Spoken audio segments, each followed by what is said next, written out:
A child said, "What is the grass?" fetching it to me with full hands. How could I answer the child? I do not know what it is any more than he. I guess it must be the flag of my disposition, out of hopeful green stuff woven. Or I guess the grass is itself a child, the produced babe of the vegetation.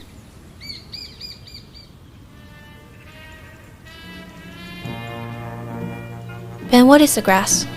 I thought you were gonna tell me about your dream.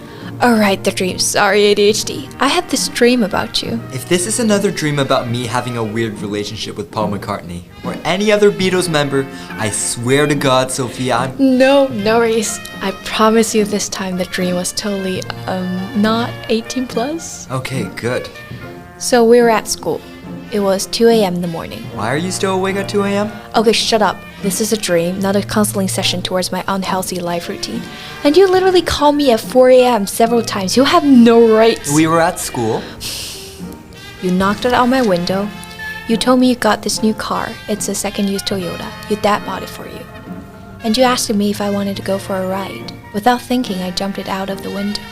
Do you know how to drive, by the way? Yes, I have a license. And you agreed without knowing whether I can drive? I guess I trust you. You started driving and kept driving. We bought a bunch of chips, soda, and candies on the way. You almost hit a tree because you were trying so hard to open a can of Coke. I'm not that weak. Shush! I turned it on the radio. They were playing Heaven Know I'm Miserable Now by the Smiths. Although the music was loud, it felt so quiet. Do you know what I'm saying? Like the music itself blended into the scene and it became a part of the quietness? Exactly. There was no one on the road. The only things I could hear were the engine, the wind, and the beating of the heart. I don't know how long you have driven, but the sun started showing a tip of brightness. You suddenly stopped in front of an open field full of ear of wheat. There's a house in the middle.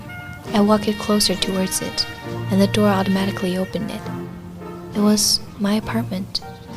And for the first time, my apartment wasn't empty. You were in it already. Not only you, everyone is in it.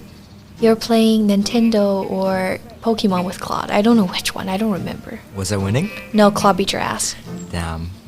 And Emily was lying in the beanbag chair next to my bookshelf, holding one of the Calvino's books, pretending to read, but actually... She's asleep. Yeah. I can imagine that. And my apartment wasn't my usual apartment, even though all my stuff is still there. Instead of built up by dark marble ground, those gray industrial-style walls, it was covered with vines, branches, and soft grass. Those kind of grass field that only exists in summer. Reminds you of a gigantic marshmallow, and it is so soft that the moment you step in, you just want to lay down. I know in real life maybe this would be a nasty place to live in, but in my dream, that place just made me feel warm and content. Like Tinkerbell's house, you know? The sun was now well above the horizon. Golden light shone through the windows and through those spaces between the vines. Everything sparkling and glimmering. The grass in the ground started growing really fast, like there was a magic spell or something. They grew out new leaves of grass. And I have this sense of feeling that my apartment is no longer individual.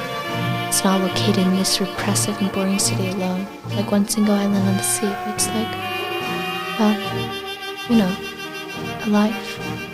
It has a root and that leads somewhere. And then you look at me and smile.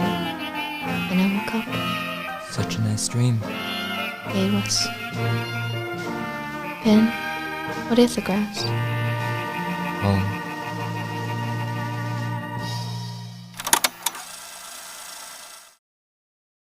Scent.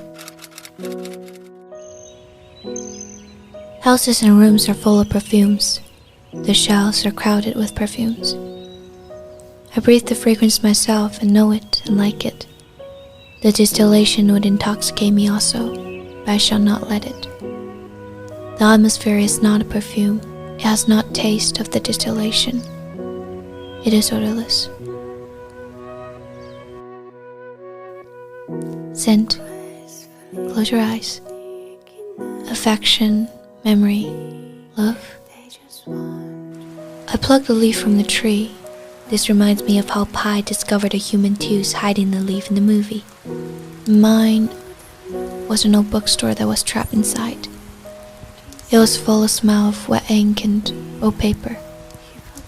People told me that was a smell of rotten, but it's a reincarnation for me. Mission, soul, emotion, the rebirth of all human hymns. Scent. It's embarrassing to admit, but I was thinking about you too. Tide pods, deodorant, and something else. Your smile reminds me of something far away, something that is a little chilly but pure. I hate how people link pure to stupidity now.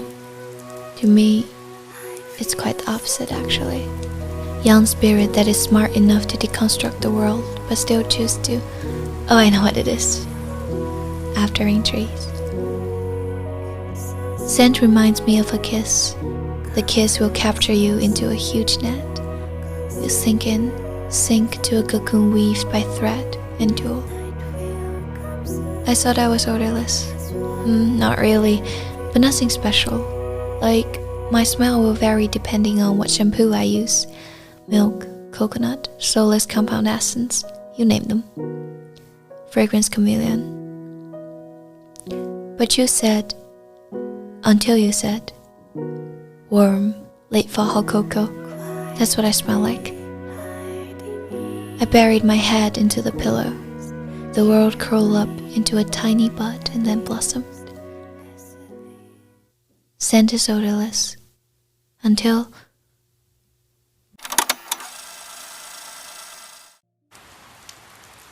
Answer.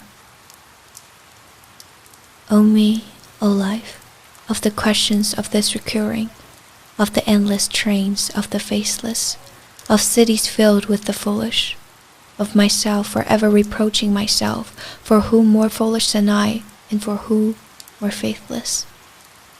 What good amid this, O me, O life? Answer.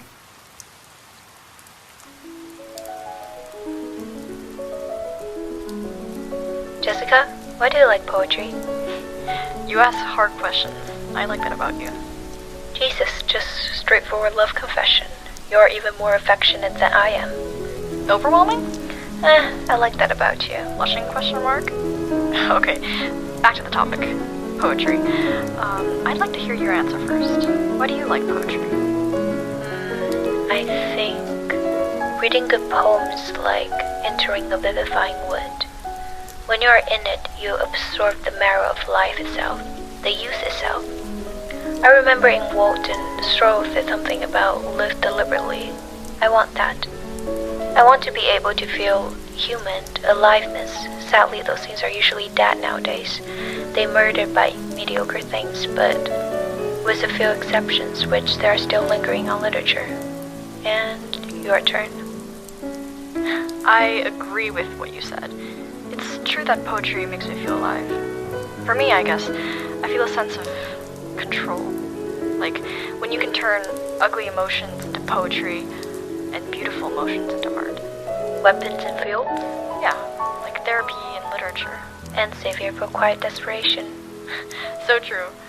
Oh my god, and I found this new poem that I like. It's called In a Quiet World. It begins like this. Answer that you're here, that life exists and identity, that the powerful place goes on and you may contribute a verse.